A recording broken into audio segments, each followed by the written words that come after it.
Ilyas, can I begin? Yes.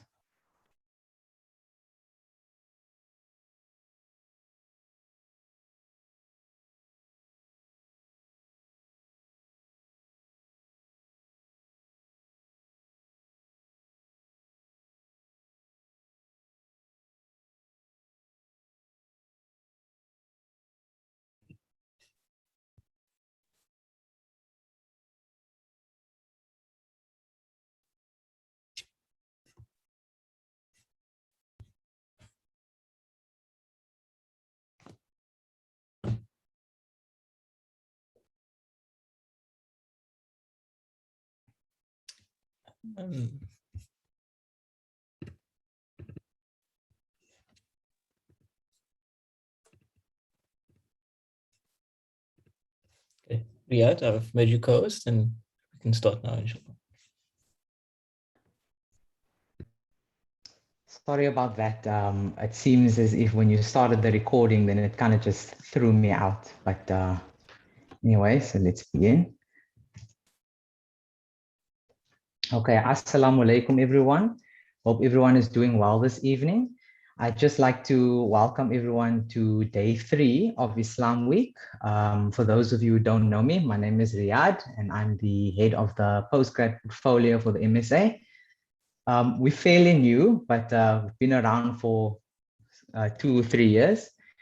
So our first event this evening will be a talk delivered to us by Maulana Khalil Hendricks.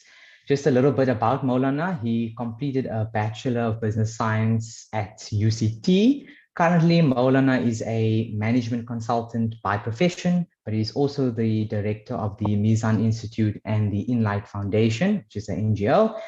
And without wasting any more time than we already have, Maulana, I'd like to hand over to you to start.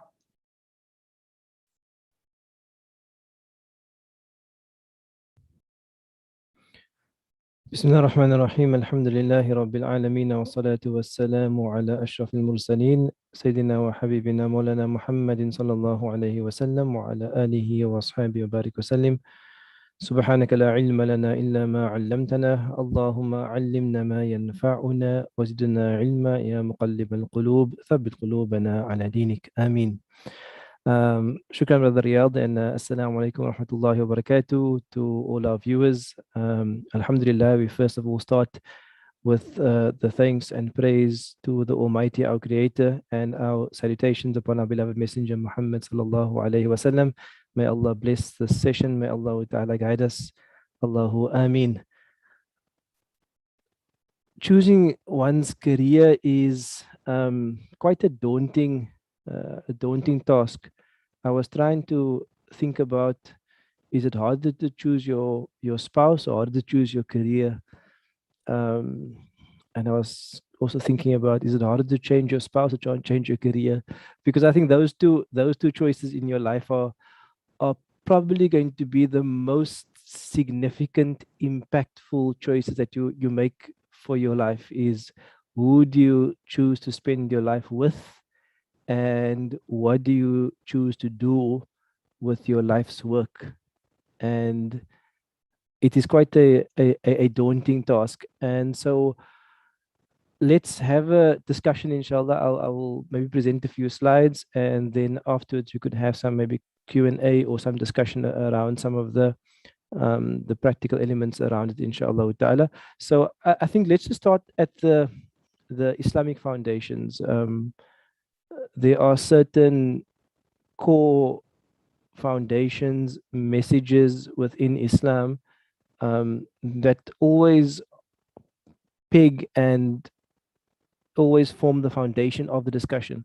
And I want to start with that before launching into kind of more career-focused discussions. Really, I think the first thing is a career choice is tied to purpose. What your purpose in this world is, what the purpose of your time is. And there's really a beautiful, beautiful ayah in Surah Al-Qasas about this. And I'll just move myself here, where Allah starts, A'udhu billahi minash shaitanir rajim, Bismillahir Rahmanir Rahim. Just that the balance of the Quran is always amazing. Subhanallah. Allah says, "Wabtaghi, seek, fima ataka Allahu, with that, in that, with which Allah has given you." So seek with whichever health Allah has given you, whichever wealth Allah has given you, whichever skills Allah has given you, whichever time Allah has given you, whichever degree, ability, capacity Allah has given you. What do you seek? You seek the ad-darul akhirah, the abode of the year after. And this message is the most important message within our faith, and this message is the most important message within your career choice. And in reflecting on the time that we are going through, each generation is deeply affected by the events that generation experiences. And if you are of, I think it's now Generation Z, I think we're on not Generation Z, I mean the listeners of this are probably mostly in their 20s, maybe a few of you are much older, but if you're a university student, you're probably Generation Z person, and you haven't experienced your country at war, you haven't experienced apartheid, but what you have experienced is you have experienced the pandemic. And there are a few things that the pandemic is going to do to this generation. One of those things is that the pandemic brings into sharp focus how temporary our life is, especially as this young generation perhaps experiences the departing of their own family rapidly and in great numbers, their own community. This brings into sharp focus, what is my purpose, what is my legacy. So this is going to be the first foundational message, and no matter how old you are, whether you are 19 or whether you are 59,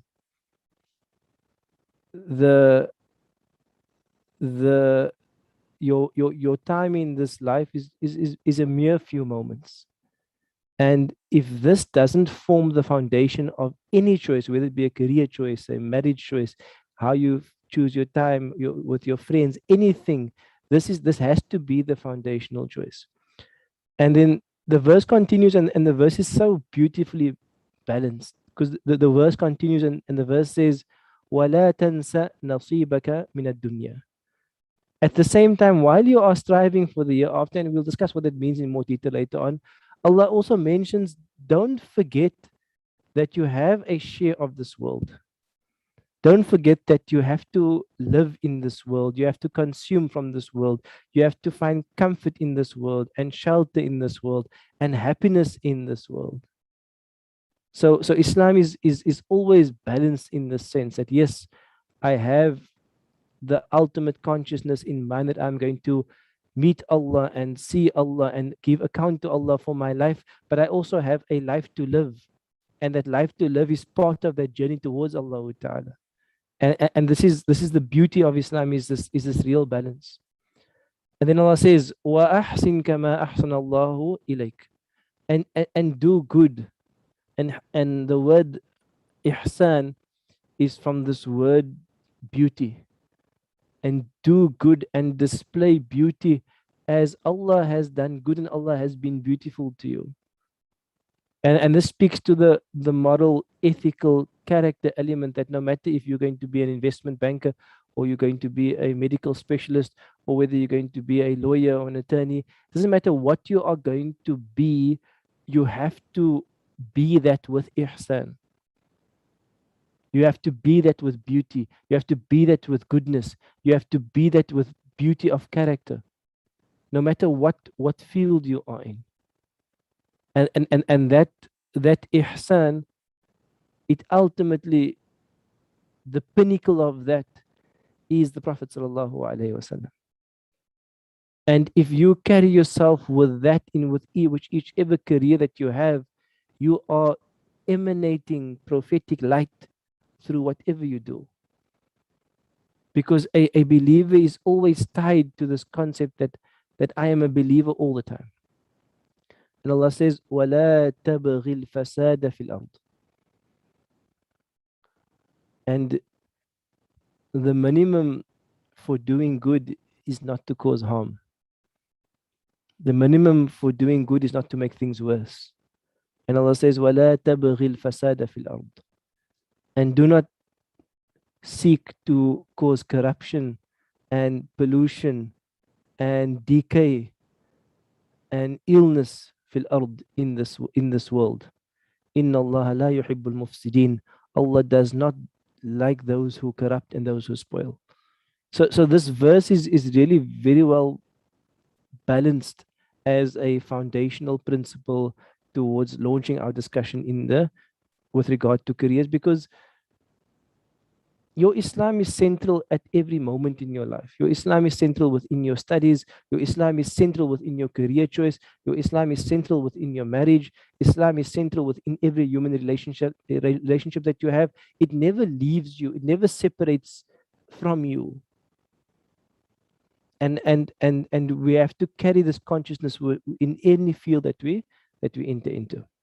So this will be a foundational kind of start.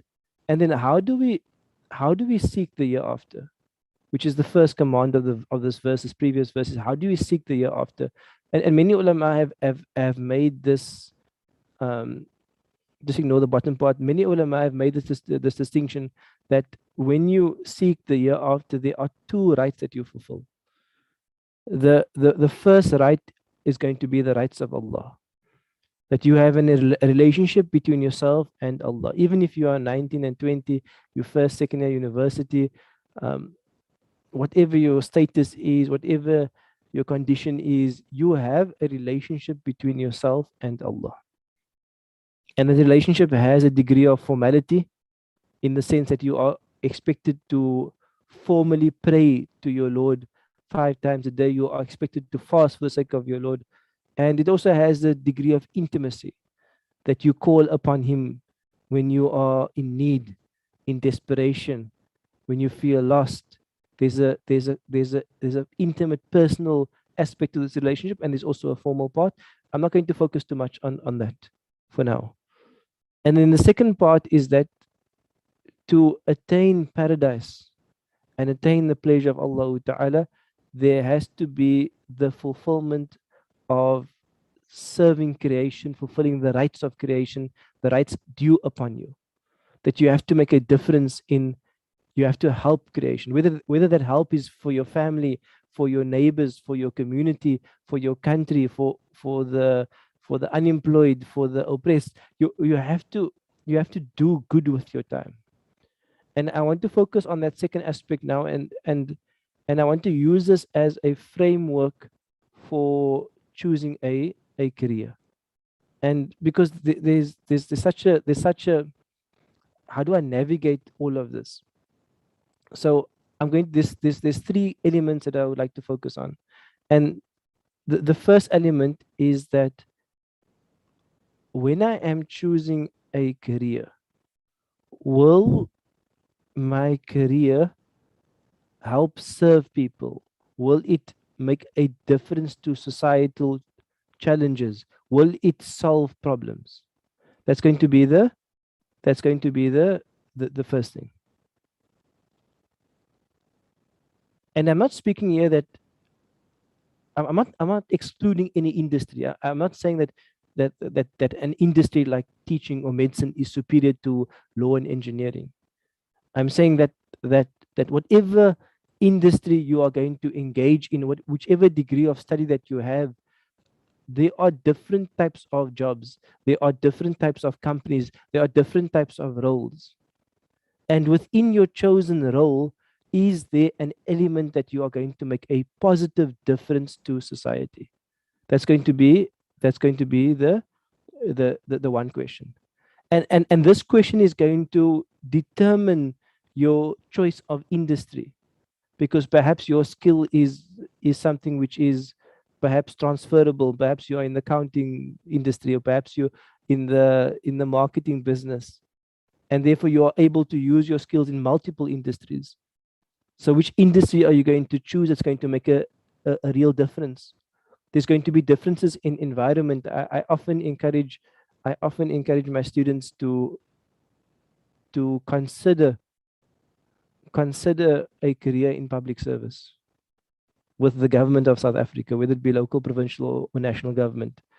The reason is that there is a great rush from Muslim professionals to enter into the big corporates, and there doesn't seem to be the same appetite for the public service. And we, as a Muslim society, we have a history of activism within our community, and that activism has previously translated into a great prominence within the public service. I'm not sure if we are still on that same trajectory, and I do think that as citizens of the country, we need to be proactive in these multiple evident issues of government. And we should be proactive in the sense that we should be in those positions to try to make a difference within our relevant spheres of control. But anyway, back to it. I mean, you can choose your environment, whether you're going to the private sector or into the public sector. Are you going to work in a very small company? Are you going to work in a big multinational? Your environment is, one of the questions you're going to ask is, does this environment help and serve people? Or is this environment simply just to make profit and to monopolize and to exploit people?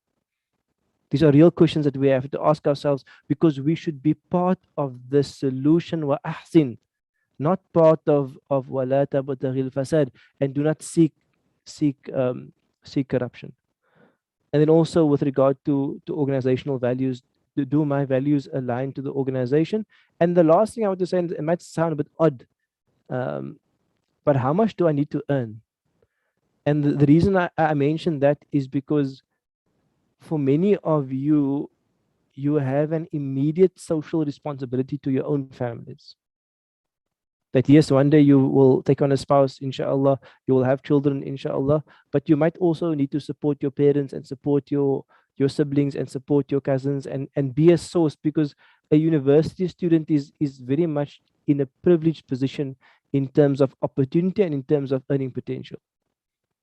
And how much you need to earn is a real question as well, because if you have a great degree of responsibility ahead of you, you have to earn well, because you have a great number of people who are depending upon you. So this is so this is all going to be part of choosing your career and choosing what is going to help serve. Number two is a focus on yourself, and your focus on yourself is what skills and competencies and strengths and talents and experiences do I as an individual have? What am I good at? What do I excel at? That's going to be number two. And number three is what are you? Who are you? What are you passionate about? What difference do you want to leave? What do you enjoy? What do you like? Because what you are good at, it doesn't always mean that you like that thing. You may be good at something which you dislike as well. And I think it's within this triad that in the center of this that we find, let's call it the career sweet spot. And yes, it may be idealistic, but let's at least start with the highest ideals, and we can kind of work our way down from there. That if you find a career where your work makes a positive social difference, it improves people's lives, it makes people happier, and you are good at it, you have the skills for it, you have a very specific competitive advantage in this career, and you love doing it, it is your passion. If you are able to merge those three, then you have reached the career sweet spot, where people often describe it as not having to work, because you earn for what you love doing. And don't discard this as just being idealistic. Really give these three questions some thought. Even note them down, write them down, whether you're first year, second year, you're graduating, write these questions down and ask yourselves these questions and introspect about it. So that's going to be in terms of just navigating it. And in the end, and I want to end with this with regard to the foundational points of Islam. In the end, everything you do, you will be accountable for. Everything that you spend your time on, your wealth on, everything you will be accountable for. This hadith comes in Tirmidhi, where the Prophet ﷺ says, لا تزول قدم ابن آدم يوم القيامة من عند ربي حتى يسأل عن خمس. That the feet of the child of Adam will not move, meaning what? That the feet of the child of Adam will be fixed on the day of Qiyamah until these 5 things are asked and these 5 things are responded to. And there's no escaping, no amount of delusion, illusion is going to prevent the inevitable, that these 5 things will be asked from us. The first thing is an umrihi fima afnahu, about your life. How did you spend your entire life?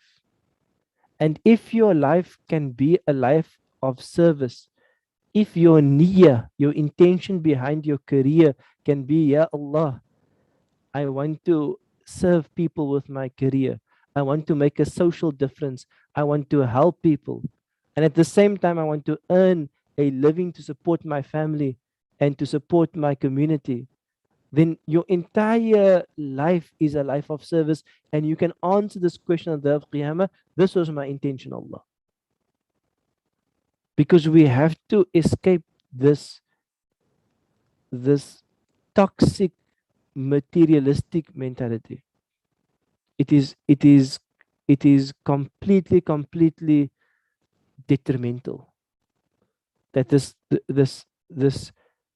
reductionism of everything to what is the material utility value is a very harmful approach. Your ideal career is not how much money you can make. That is one of the questions, but there are a number of other questions. It's like choosing a spouse. Physical beauty and attraction is important, yes, but there are a number of other qualities that you have to consider as well. And I think sometimes, I know sometimes when we are students and then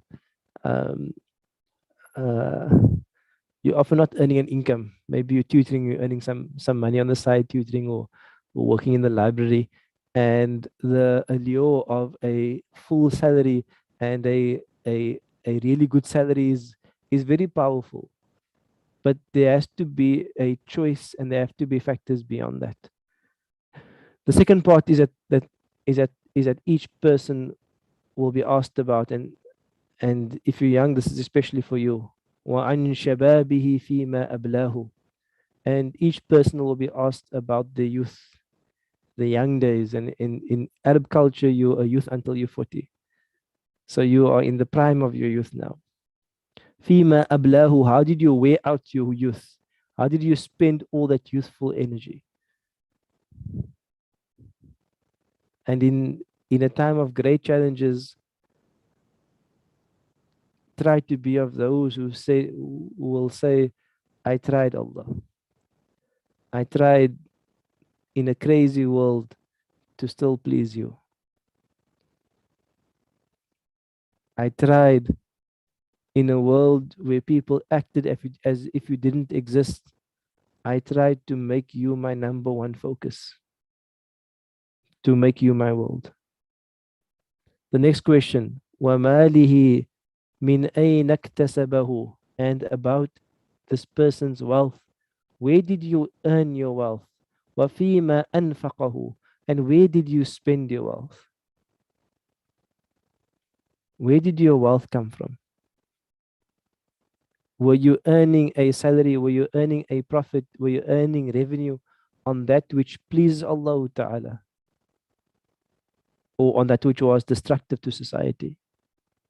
Were you spending money in excess and frivolously? Or were you spending money on building your community, on supporting your family? And the last one was, وَمَاذَا عَمِلَ فِي مَا عَلِمَ. And how did you act regarding that which you learned and that which you knew? So you may ask, like, what does this to do with career choice? This has everything to do with career choice. There is going to be no thing that you spend more time with than your career. You're going to be working 8, 9, 10-hour days. You're going to be working overtime. You're going to be working for decades of your life until you are old and frail, and then your corporate will toss you out and say, go die quietly. That's how the world works. So this is most of your life. And when you are making a career choice, these answers, think about these answers, start with the end in mind, that these are the answers I would like to be able to answer when I meet my Lord, my Creator, and it's not going to be something which I can escape. Start with this in mind. So those are kind of the Islamic foundations. Most of us know it already, but knowing something and bringing it into the center of our consciousness and internalizing it is two different things. And as a student, if you're able to internalize this quickly and in a very real way, it really sets you out on the right path. Because knowing it and not internalizing it is actually, it doesn't have a real purpose. So there's going to be the foundations. May Allah guide us to the right careers and be able to answer these questions in the right way. Allahu Ameen. The second thing I want to mention, and this again, it's going to be a legacy of the impact on COVID on this generation. That these 2, 3, 4, maybe 5, I don't know how many years it's going to last, but it's going to have a lasting impact, because the world has become increasingly uncertain and rapidly changing. If you maybe like rewind, like maybe let's rewind 500 years ago, 600 years ago, and you grew up in a little village and your dad was a farmer, and in the end you became a farmer, and maybe you became, if you had like a drastic career choice, you became a carpenter instead of a farmer. But you still lived in the same village and nothing really changed. The world is changing at such a rapid pace. And the reality is that if you are 20 now, you are only going to reach the peak of your career, like in a traditional format, in maybe 30 to 35 years. When you reach 50 to 55 years, you've basically paid your dues and you're now reaching the peak of your career. That's going to be in 2050, between 2050 and 2060. What does the world look like in 2050? The job that you are going to do may not even exist yet. And none of us can actually grasp what that is going to look like. And I think this is the kind of the profound challenge that we have with our current generation, is that this rapid pace of change, what you are learning now may not even be relevant. I mean, this is really an interesting infographic, is that on the top left-hand side, first of all, what has changed is technology is everywhere. And in a few years' time, virtually every single person will have a smartphone with connectivity and will have a market with them.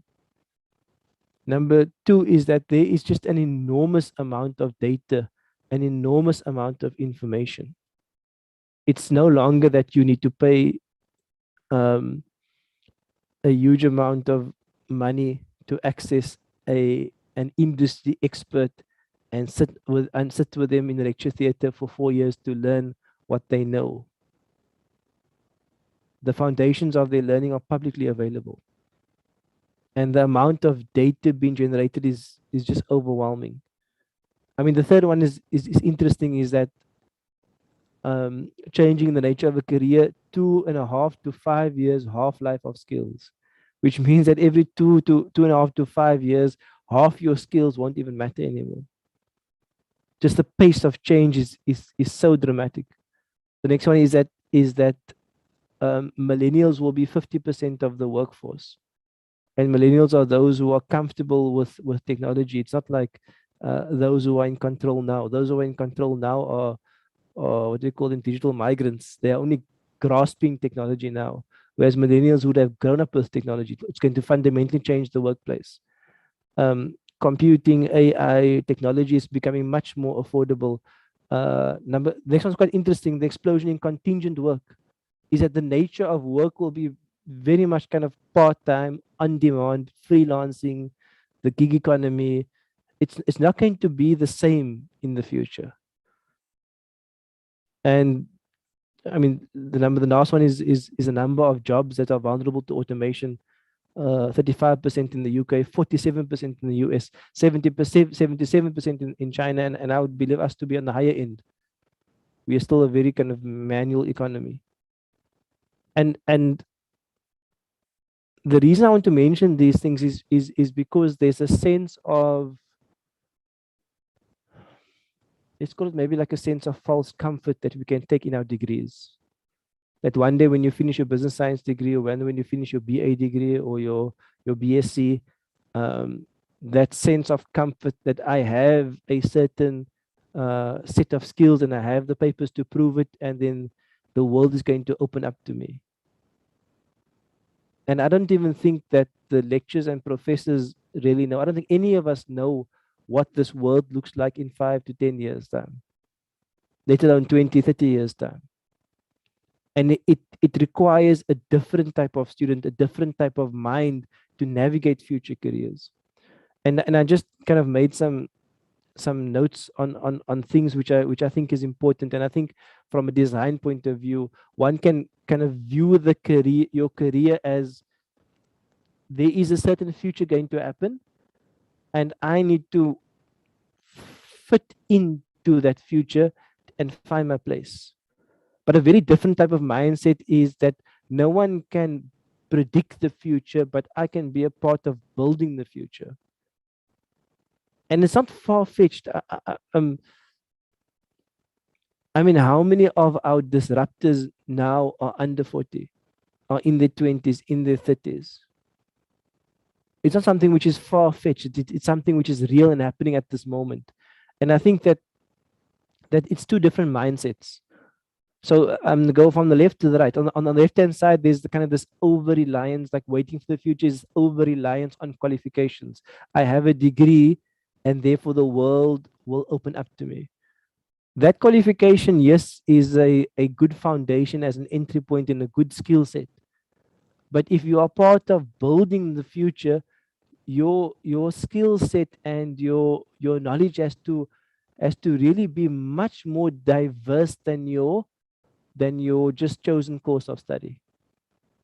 And I think this is going to be one of the critical differences between those who kind of just are stagnant and static, and those who are really changing and moving and shaping things. Waiting for the future is kind of this narrow specialization approach. Maybe you're a medical student and you are going to be a doctor, and you're going to become a specialist, and that's where you're going to focus on. But building the future is that convergence of multiple skills. There's a very big difference between a normal doctor and a doctor who knows how to program. Those minds are two different minds, and the opportunities and the discussions and the thinking is very different. So I think that there's really going to be this, people who have multiple skills are going to be able to navigate the complexity of a new world, of a different world. And that has been evident in our current changes with regard to kind of platform economies like Uber and like Airbnb and like all of these. There's a convergence of industries and technology to provide new solutions, new changes. The third thing is that this dependence on formal employment. I think that is, yes, inshallah, many of you will get jobs, but South Africa's economy, yes, there is job scarcity in certain fields, but in many other fields, there's saturation. And there isn't really this kind of tens of thousands of jobs just waiting for graduates to walk in. So I think that the formal economy is not really able to create the amount of work needed for all the graduates to find employment. And I think that there really has to be a strong focus on entrepreneurship. And I thought what would be interesting, I mean, I generally view universities, I mean, it's very positive in terms of learning and deepening your skills. But in reality also, universities are there to feed the corporate machine. They're not really geared towards entrepreneurship. I mean, maybe some of you can check this for me. I don't know if the study is being done. It would be interesting to know how many university graduates actually became entrepreneurs versus those who found no job or versus those who found formal employment. And universities often don't nurture that entrepreneurial spirit and skill. But I think that to survive in the future economy, it's something which is going to be critical for yourself and also as a service to our community. That doesn't matter whether you selling tables and chairs. If that is going to be your entrepreneurship, you may create employment for 10, 20, 30 people and be serving 10, 20, 30 families. That's a great service that you can do. So it's something to seriously consider. Along with formal employment, kind of the waiting for the future mindset is I'm going to find a job, and whatever conditions they impose on me, I will abide by it. I remember I did business science at UCT. I was an IS graduate. My first job was at a consultancy up in Johannesburg. And one of the strange things was that we only got 15 days of leave for the year. 15. And it's so strange because you have your career and then you're trying to, and I'm in Joburg and I'm from Cape Town, and you want to come home and see your friends and family and so on. Now you have to kind of where can I use this 15 days to get the maximum amount of time? Because you're moving into something which is structured and set up and it has its rules and you just kind of abide by it. Whereas building the future, and it goes in hand with entrepreneurship, is that kind of approach of flexibility and versatility. It's very possible that you actually may hold 2 or 3 different careers at the same time. And I think this is kind of the change in mindset as well. And in the end, changes are coming. Changes are happening as we speak. I mean, we just had the launch now, speaking about UCT, where the launch of UCT Online High School. UCT Online High School is potentially disrupting expensive education, or relatively more expensive education. There are constant disruptors happening. And if you are in the waiting for the future category, you're just waiting to be disrupted. And it's very possible that many people will get disrupted out of their jobs. They'll get disrupted out of their careers. They might become unemployable. And this is the real danger about learning a skill. Like your university course, if you had to rewind 10 years, I mean, how much did it change? But if you're going to fast forward 10 years, 20 years, how different will the working market be? And either you become from disrupted or you become from one of the disruptors. That's how it's going to work in the future. And these things might sound daunting, but this is what life is going to be like. This is what life is. This is how life is changing at the moment. And it's not going to affect, like, let's just say manufacturing or manual jobs. It's going to affect virtually every single career is going to change fundamentally. With AI, with technology, it's just going to be dramatic changes with regard to it. So I think my main message is don't be complacent. Kind of don't be complacent with just going through the motion, going to your tats, getting DP, passing your exams, and thinking that's a job well done. There has to be a higher degree of alertness and interest and study and skill development and just a different type of mind. I don't know how long you can kind of waste your time at campus and play games and then expect just to slide into corporate and find a comfortable life there. I don't know how long that's going to be available to all of you. Life is changing fast. I am also. I mean, in terms of what kind of skills you're going to need. Number one is there's going to be a lot of ambiguity because things are changing fast. So things are going to become more and more unclear. There are going to be multiple options, multiple paths. You're going to learn and unlearn and relearn. Things are really going to change. Number two is that curiosity, and curiosity speaks to that I am in this field, but I am curious about a number of other fields, and therefore I'm going to read broadly. I'm going to develop my skills broadly, because future careers are an intersection of multiple fields. It could be engineering meeting art, meeting technology, and that could be the future of that industry. The third thing is openness. And openness means the ability to see something differently, see a different perspective, see a different future, see a different path. The next one's going to be entrepreneurship and empathy. Empathy speaks to understanding people's situation, their conditions. Another one's going to be resilience. Resilience is that strength to go through the ups and downs of life. That strength to persevere through difficult scenarios and terrains. Number 6 is optimism, imagination. We could add innovation there as well. Number 7 is a lot about rapport and relationships, developing networks between people. Because again, future industries are the intersection of multiple talents and multiple skills, and therefore you have to be able to bridge the gap with multiple types of different people and personalities. And the last thing is going to be action. Is that it is not sufficient just to wait. There's a need to act, to try, to pilot, see what will work.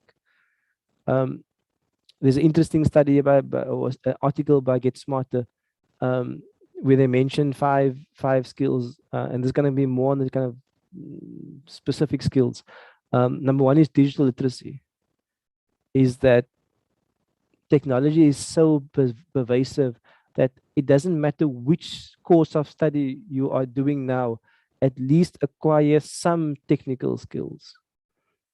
At least, obviously computer literacy is assumed, but at least kind of understand how a bit of databases work and a bit of programming work, and just like the basics of digital literacy is going to make a huge difference in terms of a competitive edge within the industry going forward.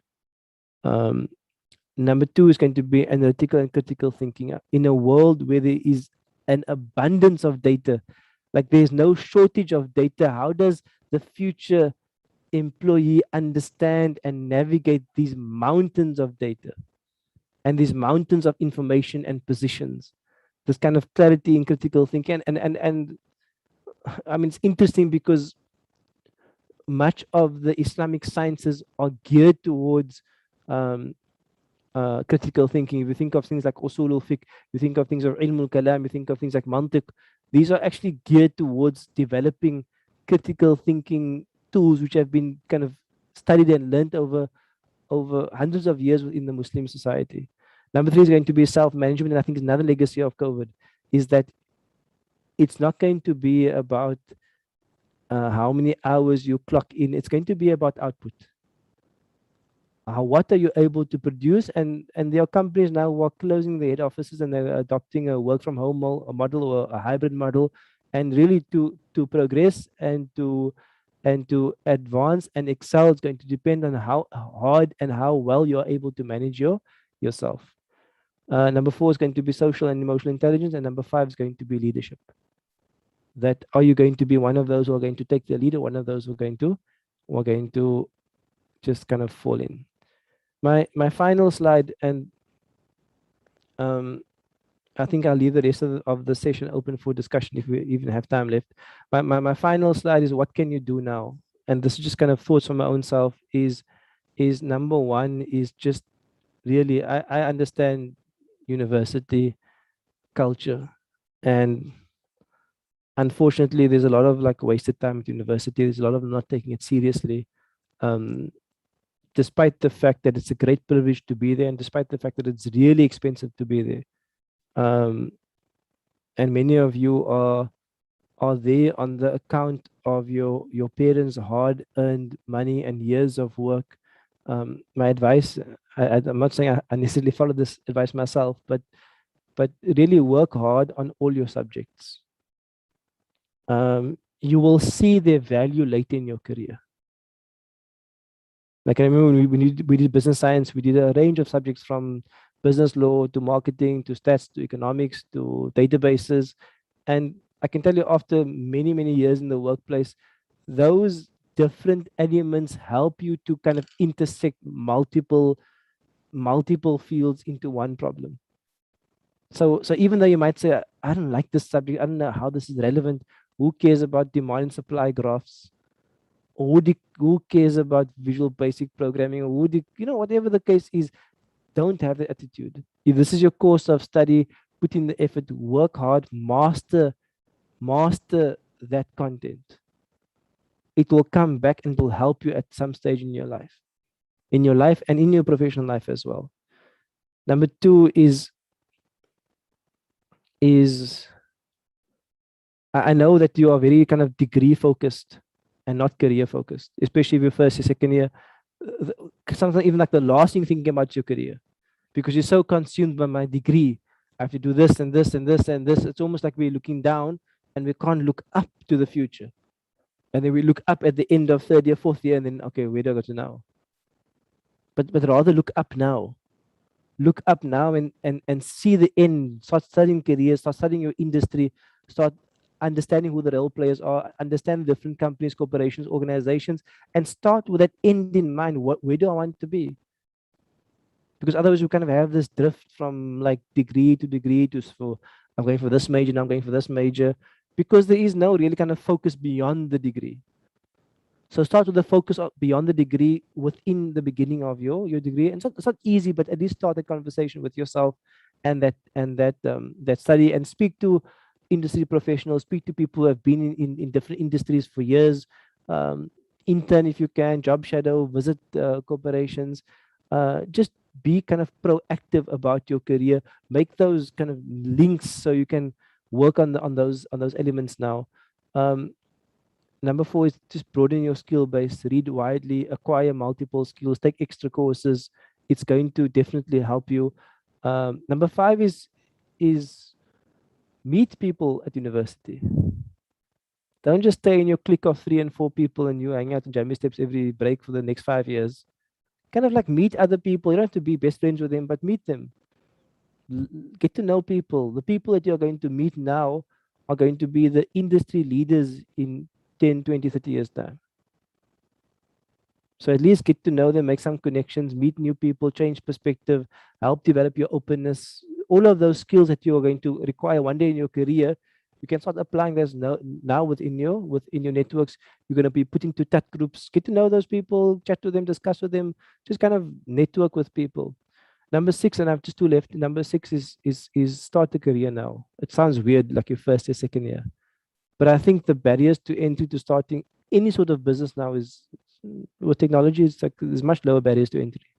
So start something now. Start a side project even. It doesn't have to be like your chosen career. It could be anything. Just start something now, because studying and working are 2 different things.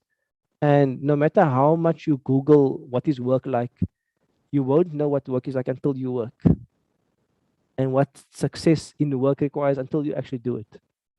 So even if you're going to be selling biscuits, or you're going to be being a photographer on the weekends, just start some sort of business now. It's going to really just help you, because again, the future is a very different type of future going forward. And finally, only Allah knows only Allah knows where you are going, and only Allah knows what is good for you. And the more confused you are, the harder you make dua for guidance. And even if you are sure, you still make dua for guidance because you don't know. And in the end, yes, you take all the means I mentioned here, or 1 to 6. But in the end, your relationship to Allah is going to be central. And just beg of Him to guide you to a good space, to a good place within your life and within your career. So those are from my side a few kind of brief thoughts about choosing your career. It's obviously like a huge topic, and there's many aspects and many kind of perspectives to talk about. But I think I'll end with that, and I'll make dua. Allah Ta'ala must guide you on with your studies. Allah must make you of those young people that are pleasing to Allah Ta'ala. Allah must give you the strength and resilience to be close to Allah Ta'ala, to avoid that which displeases Him, to just draw closer to Him. And Allah must guide you in your career choices.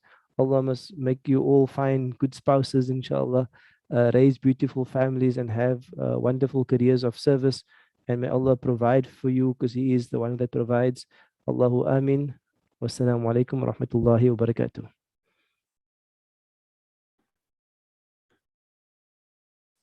Inshallah, Ameen, Maulana. We'd like to say Jazakallah khairan to Maulana for that wonderful talk. And now, if anybody has any questions they would like to ask Maulana, you can go ahead, just raise your hand or unmute yourself, and then you can unmute yourself, or you can drop a question in the chat. I see someone already raised their hand. Karima, you can go ahead. Okay, Assalamu alaikum.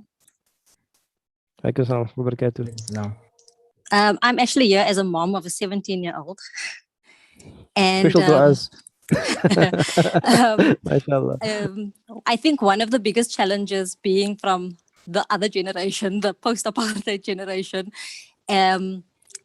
we struggle with how do we guide them in terms of taking advantage of what's so much more open to them, as well as not to be like sexist, but their responsibilities as mothers one day. And you know, as much as we want to say, you know, get a partner and have it balanced and stuff, at the end of the day, as a mother and wife myself, you know that the responsibility falls more on you than than on your spouse. So how do we guide them sort of towards a career, you know, seeing what their skills and their interests are, but also with the potential responsibilities that lie ahead?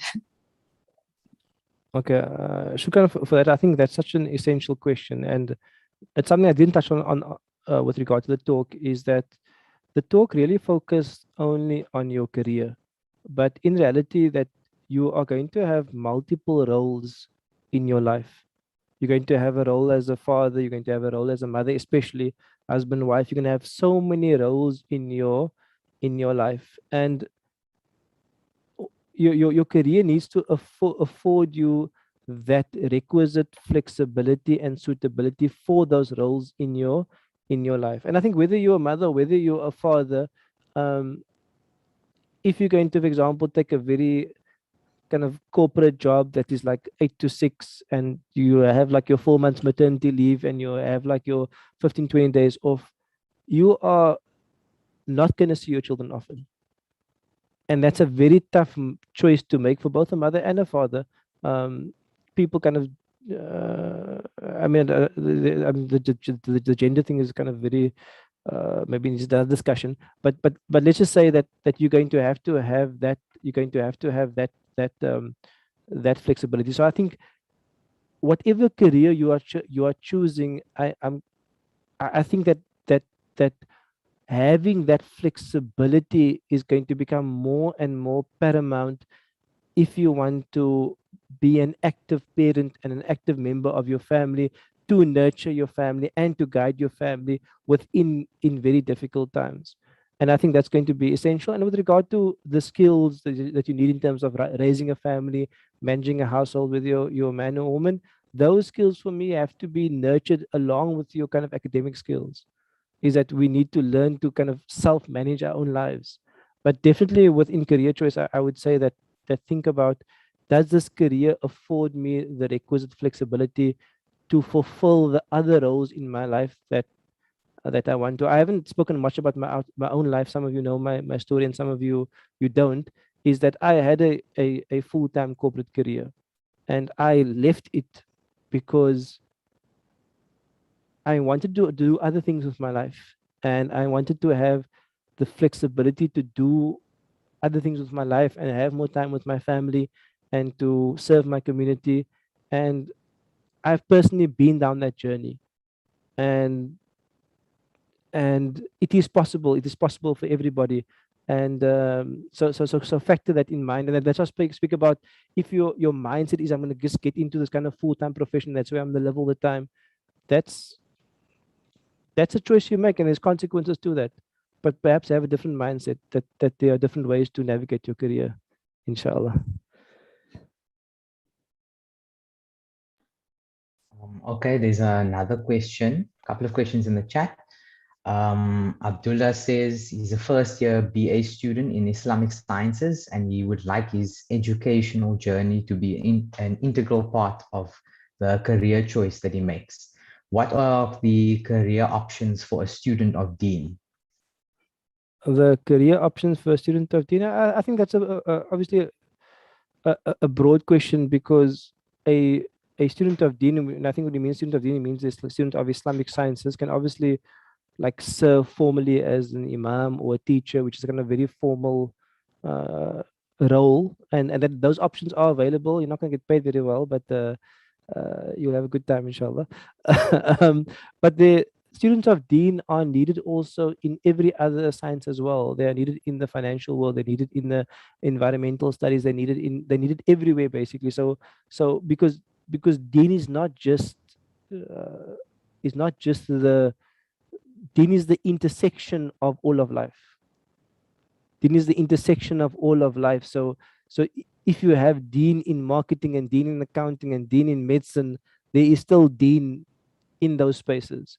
So obviously, if you want to occupy a very formal role, you become a teacher, you become an imam or shaykh or something, or you could take your knowledge and you can apply it to whichever field you are in, because no field will be without the principles and guidelines of your faith. So I think I just have just a kind of broader view of what Deen is, inshallah. And the next question from Sabria. There are so many amazing careers out there that encompass the values you mentioned and of Islam. How can you pinpoint which one is ultimately right for you and is the one that is supposed to fulfill your purpose in this world? Yeah, I think I think you must do that which you're passionate about. If you do something which you are passionate about, I mean, the one story that came to Imam Malik, rahimahullah. Imam Malik is a famous muhaddith. And they asked Imam Malik, why do you choose to serve Allah in this way? Meaning what? You're not involved in the other spheres of Deen, you're involved in teaching. And he mentioned something to the effect, I'm paraphrasing now, he said, this is where his passion lies. His passion lies with learning and teaching, and that's why he's serving Allah in this way. And you need to find out what is your passion and where does your passion lie, and serve Allah in that way. And you will find that there are avenues to serve Allah in virtually in every permissible career. So there are avenues to serve Allah. I'll give you a very simple one and something to think about, is that every degree at university is generally geared towards the running of an organization, some element of it. Every Muslim organization that I've met needs those skills. So whether you're an accountant or whether you're a lawyer, whether you're actually a real scientist, whatever you are, let's say on a very simple level, there are a number of NGOs and a number of Muslim institutes that need your speciality within your field. So my advice is always find what you are passionate about, because that's going to sustain you through the journey. You can't grudgingly do, like you can't become a teacher if you hate teaching and you hate kids and you say, I'm serving Allah because Allah, I must become a teacher. No, then do something which you love and serve Allah through that way. So really, it's a lot of introspection, a lot of dua also. Allah must guide you. But if you have the right niyyah, and I mean, just in the quick answer to this with this, if you have the right niyyah, I have complete confidence that Allah will guide you to the right path. If you have the right niyyah, you never lose hope in the guidance of Allah. Allah will guide you. Even if it takes 5, 10, 15 years, you will get to where you need to be. My last part I'm saying about my own personal career is I do, alhamdulillah, I do quite a few different variety of things, but I don't necessarily know also where I want to be. So I just do what I feel is right at the moment. Like for the next year, this is the right thing for me. And then maybe at the end of next year, I might think, okay, but something else is right for me. Alhamdulillah, I have the flexibility to do that. But I'm just saying that you can only also know what is right for you now. And then as you do that, then you make more dua and you research more, and then maybe something else becomes right for you. So don't feel so much pressure to know the long-term plan, because that is Allah's business, not your business. You just do what you can based on your information, your ability. Then you start, you make a move, and Allah will guide you along the way. I think we have this obsession of trying to work out the whole plan. When you're going to have your kids, and when you're going to do this, and when you're going to do this, and when you're going to invest here, and you're going to make so much money. Life is not like that. Inshallah. I 100% agree with Maulana. I wish I would have gotten this talk maybe years ago when I started studying, because I think, just to add on to what Maulana said, is yes, you have to be flexible, you have to adapt, you have to have a big skill set, because of course things can change. You have to think of your future, all these things. But at the same time, you must also be self-aware, mindful, and in the moment, because of course, if your head is too much forward, then it can really not just make you anxious, but it can also, mess around with you as well. So I think that can be the last question. We can end the talk here. So I'd just like to say a big shukran to Maulana for taking the time to give us this talk. Very insightful and very inspiring as well. So the next event will be a talk being given by Sheikh Muhammad Al-Ninoni at 8 o'clock. So yeah, couple of minutes from now. Ilyas, would you like to add anything? Again, shukran to Maulana, really awesome talk. And I think that we must have more discussions like these, inshallah, going forward. And then, the next talk will be at 8 o'clock by Sheikh Muhammad bin Yahya Al-Ninoni on the medical benefits of faith. So please, inshallah, tune into that one as well. And just a reminder about our other events happening on Thursday and Friday, and also our quiz on Saturday. Please, if you have a group of friends, enter a team. It'll be a really nice opportunity to win some awesome prizes. So, and then again, shukran to Riyadh for hosting this event. May Allah reward you and all those who came to this event, and of course, Maulana. Barakallah, shukran so much for the opportunity, and may Allah bless the MSA and their work. You're doing such vital, critical work by creating a space for Muslims within the university environment. It is, don't underestimate the importance of your work. It is something which is very dear to my own heart. So may Allah bless you. You're always in my du'as, and I'm always available to support whatever work there is, inshallah ta'ala. And also with regard to that discussion one day, Brother Ilyas also share some of his journey as well. MashaAllah, he's also one of those students that have done the diverse amount of roles and endeavors within a very few short years. So it's also good to share his life and his story, inshallah. Barakallah. Wassalamu alaikum wa rahmatullahi.